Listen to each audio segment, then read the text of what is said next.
You're listening to Hometown Radio. We spent the first half of the hour talking about Diablo Canyon with Senator Laird. Now, in the second half of the hour, we bring the conversation closer to home. Debbie Peterson is back on this broadcast, former mayor of Grover Beach, former city council member in Grover, turned author and local government watchdog. We've been hearing from Debbie a lot lately about the recall that is going on down in Grover Beach, and also the concern that Debbie and others have had about the so-called Central Coast Blue Water Project. There has been some interesting developments these last few days. We're pleased to have Debbie Peterson back on the show. Debbie, good afternoon. Good afternoon, Dave. Well, let's back up. Before we dive in with the update, let's remind folks what Central Coast Blue stands for. What is this project, Debbie? It is a project to put several injection wells, a few monitoring wells of those wells, and some pipelines, and an advanced treatment facility in Grover Beach. Initially, all of it was going to be in the railroad right-of-way and in Pismo Beach, but last June it all moved inland to Grover Beach neighborhoods and the streets that citizens had increased their property taxes 10% to pay for. So people aren't too happy in Grover Beach with that proposition. And then that matters still when they found out that in order to tear up their streets again and do this huge project, they were going to have to double their water bills. What's the cost now? $153 million from $99 million. I'm shocked that a quoted price would just explode like that. It's never happened before. Yeah, right. What's interesting is we had people coming to the meetings. We had a few civil engineers when it first came up in December, and 3 geologists who all came to the meeting, and several of them said, "Oh, you haven't seen the half of it. This is probably going to double before you're done with it." And well, golly, they were right. 2 or 3 months later, it went up another 50%. Right. And we also stress that Rio Grande and Pismo Beach also have a stake in this project. It's not just Grover. No, it's a project to clean up Pismo Beach's wastewater and inject it into the aquifer. All right. So what is the news of the last few days? It looks like funding has become murky. Yeah, that was announced at their meeting last month, and then this Monday night, Central Coast Blue had a special meeting, and they announced a lot of things that we had already been saying. One was they are going to pause, and that doesn't mean they're stopping spending money right now, as far as we can tell, but they are pulling their Coastal Commission permit application, and that wasn't completed anyway. There were some pretty onerous studies they would have had to have submitted by this summer, and they'd heard that they said an application that they had submitted for, I think $15 million was probably now going to be $5 million. But when we went to the water board meeting, the Zoom water board meeting, and spoke, the chair said, "Well, you know, that's not a complete application. That's not even on our agenda right now." So, you know, there's been some talk about lots and lots of grants, but I know that one wasn't even applied for, I believe, until December, and neither was Coastal Commission. So they've been lagging behind on their applications for grants despite all the despite all the promises of lots and lots of grants. Well, and my understanding is because of now the budget situation up in Sacramento, where the deficit has shot up to at least $75 billion, that the money that was once available for grants to different agencies is no longer available. That seems to be part of it, but I also saw an announcement by the governor a few weeks back where he really talked about stormwater and how, yes, we are going to be having extremes of climate, and we need to look not just at cleaning up water and putting it back in the aquifer, recycling water, but we also need to be looking at how do we capture what's coming in. So I think he's seeing what we're seeing. Of course, what everybody's seeing was, well, wait a minute, when it rains like this, why don't we save some of this and use it? What can we be doing better with on that end of it as well? So I think that some of it might also be, an understanding as we move along in this situation that maybe there's some other things that should be funded as well. Debbie Peterson on this broadcast. So let's back up to the pause. The supporters say we're taking a pause. What do you think is going on, Debbie? What's taking place here? What's all this pause about? Well, I think they're right. I believe what they're saying. Here's what they said. They said that Lopez Lake right now has enough water in it if we never get one more drop of rain in the next 4 to 6 years, that there's enough for us. And that's what many of us have been saying. And then we also have a member of Grover H2O, one of our committee members, who's a civil engineer and has evaluated some of the water releases at Lopez, and he says, I think that we can manage this differently and stretch it more and maybe pull another 1,000 to 1,500 acre feet that we didn't realize we had if we manage this differently. So they're looking at that as well. But they basically pretty much come on board with what we've been saying all along, which is, we're not so sure this is a workable plan, certainly not financially for most people, and that there are other alternatives, and that maybe we ought to consider what we do with what we've got now and buy some time and look at alternatives. Now, they're not admitting that they want to look at alternatives yet. Right. That's our request, that they get an independent outside hydrogeological review of the alternatives. Any sense as to how much we're in for financially so far? I know that Grover Beach apparently has spent about $3 million, and we're 36%, so we're looking at around $9 million. As I understand it, that's what the city manager wrote to one of our members, and so they certainly are not going out for bids now, and they've paused some of their grant requests, but we would like them to stop spending money. And so our question is, well, what does pause mean? And they apparently will be doing some kind of big meeting in April, but they can't talk to us any sooner than April because they have to hire a PR company to talk to us. I saw that. We should talk about that. I saw that in some kind of email exchange that I don't know if it's the city or the people behind Central Coast Blue, but their big thing is we need a professional communication agency to help us message people. Respond to that, please, Debbie. My response is, isn't that what we elected you to do? To talk to us?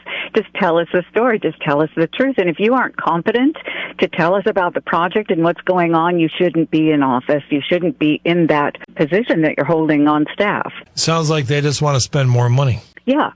And we're saying you don't need to have a PR company to talk to us. You can just talk to us. Maybe let everybody in the next time there's a city council meeting and not make them stand outside. Oh, I'm sorry. In the cold and dark. I'm sorry. Bad Dave. What does this do to the recall effort? The latest is that today we submitted another response in our attempt to get the city to work with us. They would like us to remove some of the remarks that were made, people's reasons for the recall. We don't believe that we can, because the state says that what we put on the final recall petition has to be the same as the proponent's petition, and that we also have to allow one council member who submitted his responses late. We have to allow it. And we think if they don't allow the people to submit their 218 process votes late, then we don't know why they would allow that of a city council member, and the state doesn't allow it either. So the difficulty for us is they're insisting that we do some things which are illegal. And they are things that the state demands that if someone doesn't agree within the first 10 days of receiving this, our petition, they can go to the court and ask the court to rule. No one did that in the first 10 days, but the city continues to insist, and they didn't insist until after that 10-day period. So we feel like they are, really, they're just yanking our chain, and we're kind of stuck now because we don't want to be set up to do something illegal. That sets us up. It sets them up, and somebody could sue us for that, quite rightly. But what I'm hearing is that it doesn't sound like you're backing away from the recall. The recall is proceeding. Well, it can only proceed if the city clerk approves our petitions, and we've been going back and forth now for 8 weeks.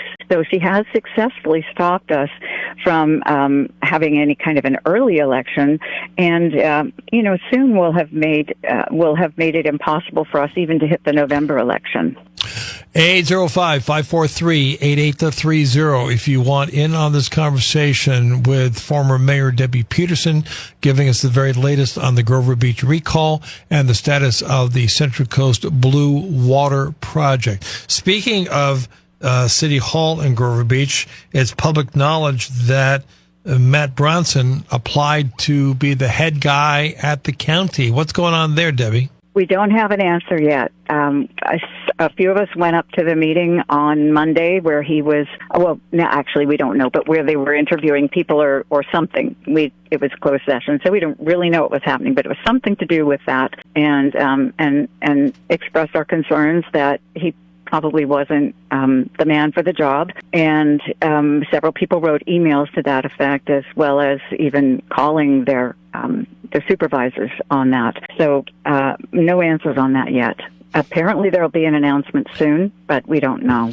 What was your big concern about Mr. Bronson? My biggest concern when I was on the council and served with him for about 3 years, he was newer at that time, of course, but was that his staff reports were not, in my opinion, legitimate staff reports. The staff reports didn't give us information about how other communities solved some of the problems we were addressing or whatever particular item was on the agenda. And what came through on the staff reports really was either what he wanted or what he believed the council majority wanted. And so we weren't really getting unbiased, well-researched information. And it's really not fair to the council or to the community if your city manager is giving you biased staff reports.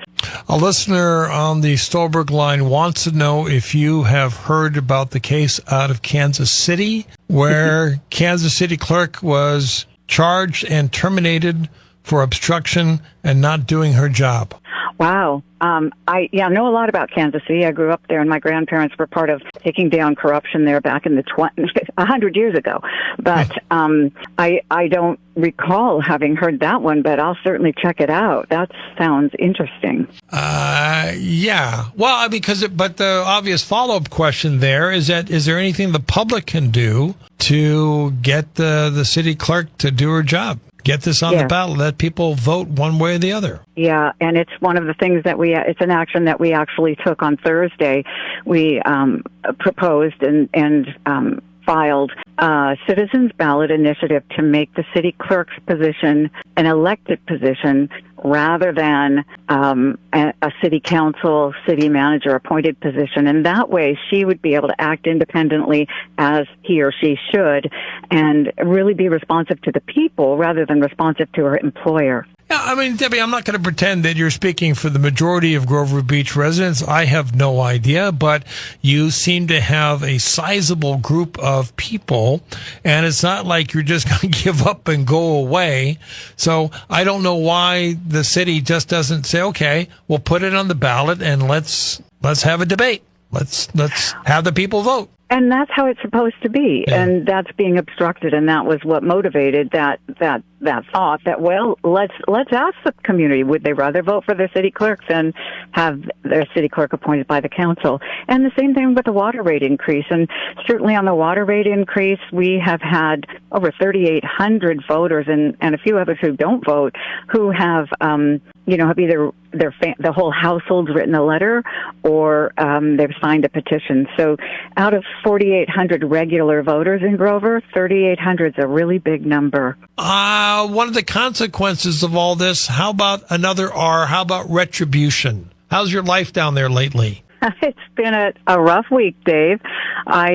We submitted the letter to make, or the initiative to make the city clerk's job electable, and that was on Thursday. And on Friday, a letter was written telling me that I'd shut down my Airbnb business because I didn't have a license, I hadn't paid my taxes, I didn't live there.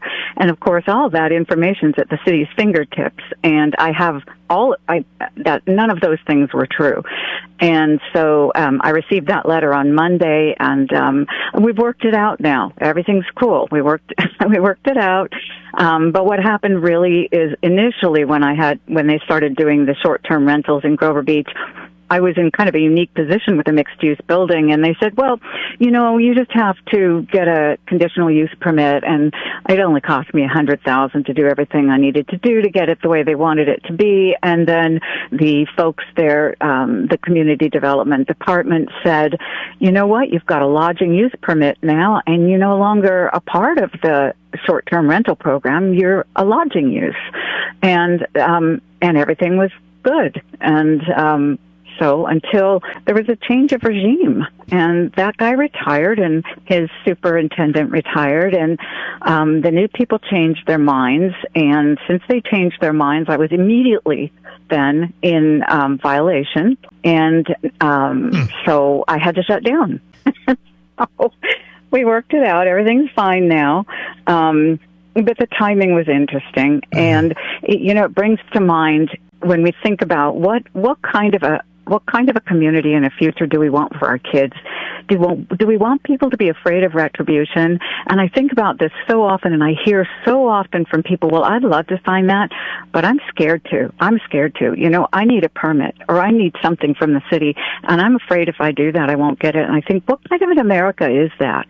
That is just, we don't want to live that way. And so I have some good news. The good news is when you sign a recall petition, not as a proponent, but the actual petitions, if we manage to get the attorneys to sort it out, then it is confidential, like your vote.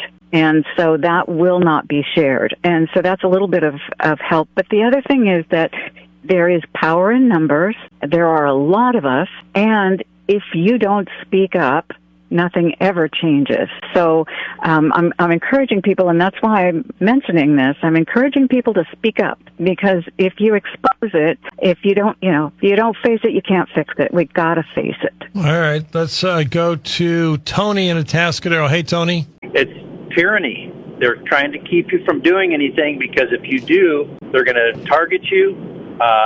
You try to do the right thing, and you get there again. It's tyranny. That's what we fear. Well, let's talk about that. All right, Tony. Thanks for the call. Is it tyranny, Debbie? It's been called that, and I hate to say it, but I don't know what else you can call it. It's certainly not democracy. Democracy is where you can have a spirited discourse, you can disagree with each other, you can even shout, but that's how you work it out. And the beauty of free speech is when people speak, you know who they are, you know what they want, you know what matters. But when you suppress speech, when you censor speech, you do not have a democracy. Listener on the Stolberg line wants to know whether or not Supervisor Paulding is supporting Central Coast Blue. Do you know the answer to that? He has been supportive of Central Coast Blue, but he's also met with several of our representatives on at least one occasion, I think maybe two.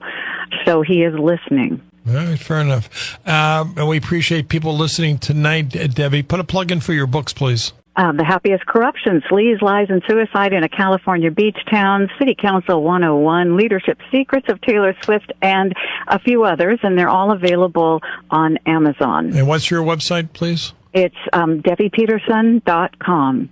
Debbie, we so appreciate the work that you're doing, and thanks for giving us an update. I got 30 seconds for a final thought. Speak up, speak out, show up, stand up, and don't give up. Hang in there, and things do change. Well, we've made significant progress. Absolutely. When's the next Grover Beach City Council meeting? Monday night, 6 o'clock, 154 South 8th Street. So go and tell them what you're thinking. I bet they've been pretty interesting lately. All right, Debbie, we'll talk again. Appreciate your time as always.